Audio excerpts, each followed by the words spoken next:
Howdy, everybody. My name's Kathryn Whitaker.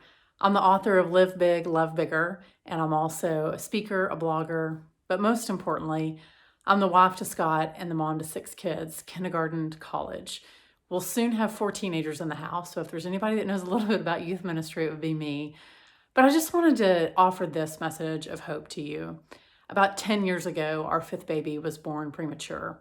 We spent 44 days in the neonatal intensive care unit. And it reminds me a lot of what we're going through right now. Isolation, a lot of hand washing, but a lot of uncertainty. We had no idea when we started that stay that it was going to take 44 days or what was going to come after that, which was a lot of crazy. And I'm looking at what we're going through right now, and there's a lot of isolation, a lot of hand washing, and a lot of uncertainty. But I look back at those days in the neonatal intensive care unit, and I think there's a lot that we learned.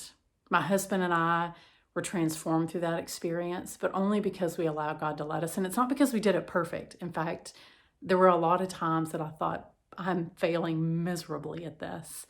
So I hope you don't walk in or even walk out of this pandemic thinking, oh, I did it perfect. I got the house organized. The kids learned beautifully. We got along as a family and your goal is perfection.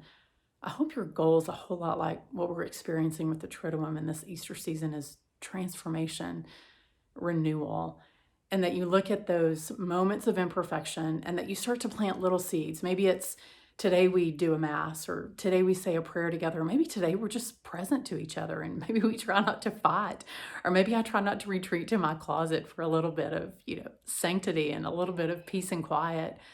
But just know that we are all really in this together and no one's going to come out perfect on the other side, but you get a choice to say, how am I going to be transformed by this? And more importantly, how are you going to help your kids be transformed by this?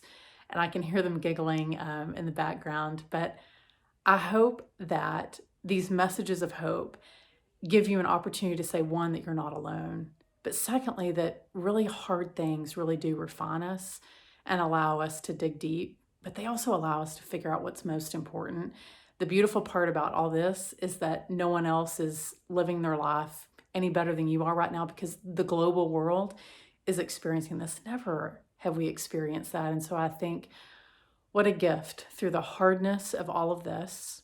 I certainly, when I was going through our NICU stay, didn't look at that and say, this is amazing. I hope God lets us do this again.